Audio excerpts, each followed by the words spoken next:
Obrigada, Jabil. I will be speaking in English, so I'll give you a moment to put on your headphones if you like. It's a pleasure to be here in Brazil and in the city of Curitiba.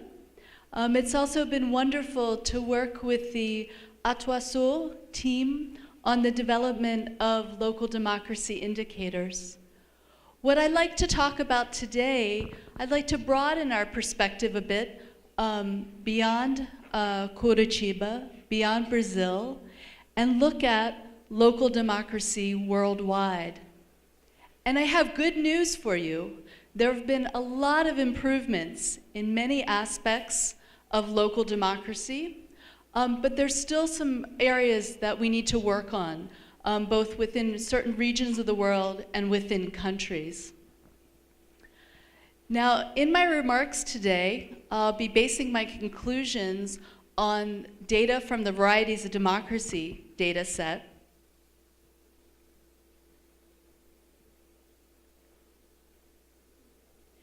And Professor Kopich already described, provided an overview of Varieties of Democracy. I'd just like to add a few things.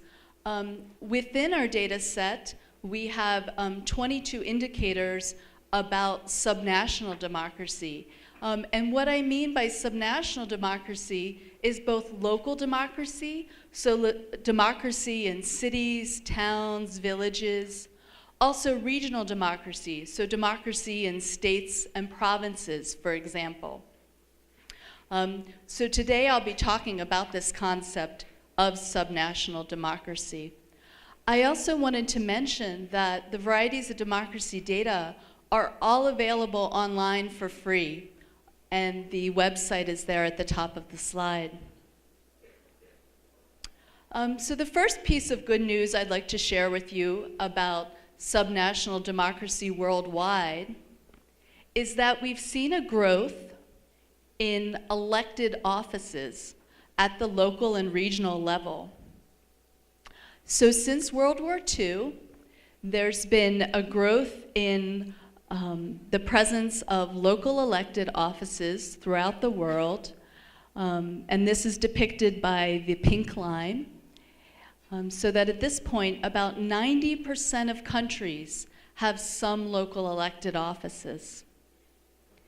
In terms of elected offices at the regional level, depicted by the black line, we see that nearly 70% of countries today have some elected offices at the regional level. Now, of course, this masks some variation throughout the world.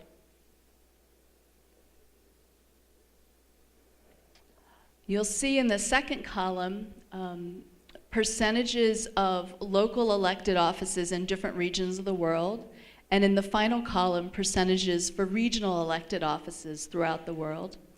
And you'll see that elected offices tend to be less common in sub-Saharan Africa and in Asia.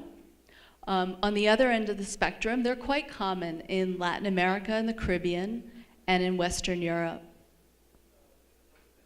Now, that's all great that we're seeing a growth in elected offices, but how free and fair are the elections to those offices? That's another important question to ask.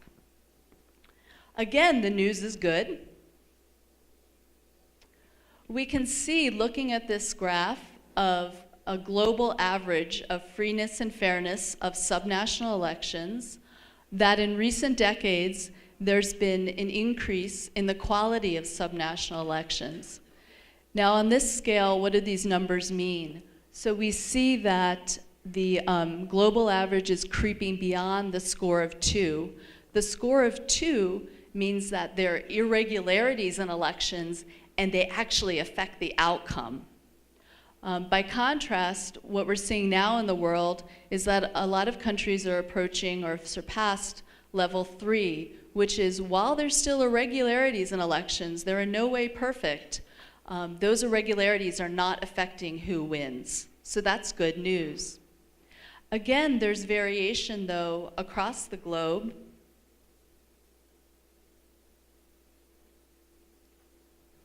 Looking just at 3 regions of the world, not surprisingly, in Western Europe, where we have many old democracies, many democracies that have never been interrupted, we see quite high levels of quality subnational elections. So level 4 there means that there are only minor problems with the elections, unintentional mistakes. So that's good news. The region of Latin America and the Caribbean is also above the global average. So overall, elections at the subnational level are pretty high quality in the region. But we do see a slight dip in the last few years, a slight decrease. So we need to keep that in mind. The post-communist region falls pretty much at the global average for subnational election quality. And I wasn't able to put all the world regions on the graph because it would have been too busy, but the other regions of the world would fall below the global average I showed you on the earlier slide. So regions such as sub-Saharan Africa, the Middle East and North Africa tend to have lower quality subnational elections. So that's great. We're seeing an increase in elected offices, an improvement in the quality of elections to those offices, but do those elected offices actually have any power? Again, I have good news. Increasingly, we're seeing that elected subnational offices have growing power relative to unelected offices at the subnational levels. This is depicted on this global graph. You can see an increase in recent decades, depicted for the local level with the pink line. Again, this means that local elected offices are increasing in power and influence relative to unelected, and the same at the regional level too. In particular, you see that in recent years, the global average has surpassed the level 2. Level 2 on this scale means that unelected and elected offices have equal power. And instead, we're seeing globally, on average, an approach to level 3, which means that elected offices, some elected offices are actually more powerful than elected offices at the local or regional level. So that's good news. So I've presented a lot of good news so far about the growth in elected offices, improvement in quality of subnational elections, and increasing power of subnational elected offices relative to unelected offices. There's one issue that, in particular, that continues to concern me, and that's the problem of what I call unevenness in democracy within countries.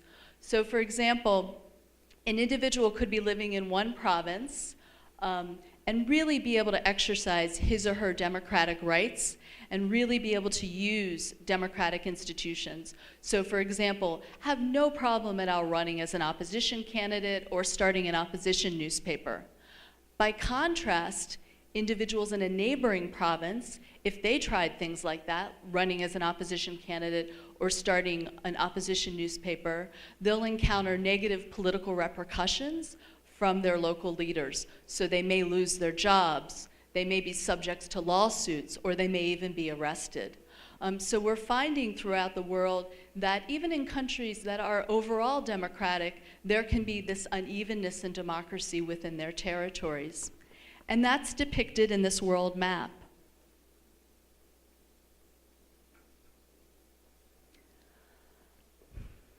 So on this map, the darker shades of gray represent greater unevenness.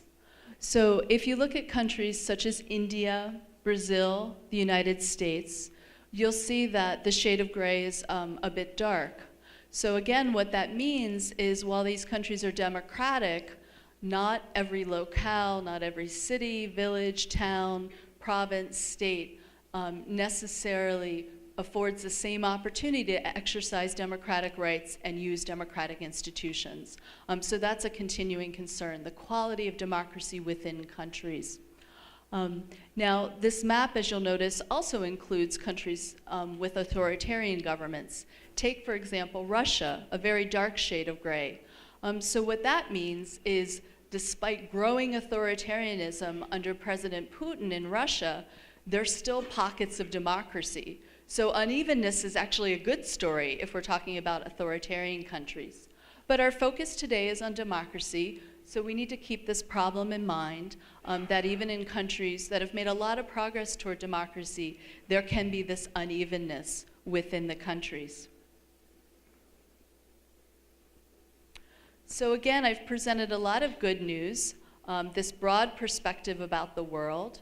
I'd like to return now to the focus of Brazil and Curitiba, and also the work of Atuação in creating these local democracy indicators.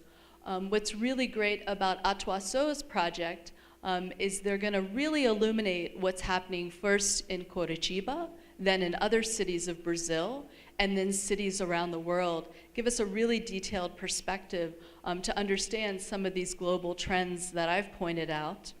The other nice thing is that since Atuação is not only a think tank, but a do tank, they'll be able to provide some practical solutions to some of these trends, the negative trends that I've pointed out today. So, obrigada. Thank you very much for listening, and I hope that we can continue the conversation today during the question and answer session, during the coffee break. Also, I encourage you to contact me through the app or my email address if you'd like to continue the conversation. And again, I encourage you to look at the Varieties of Democracy data set and see if the data set can be useful to your organization. Obrigada.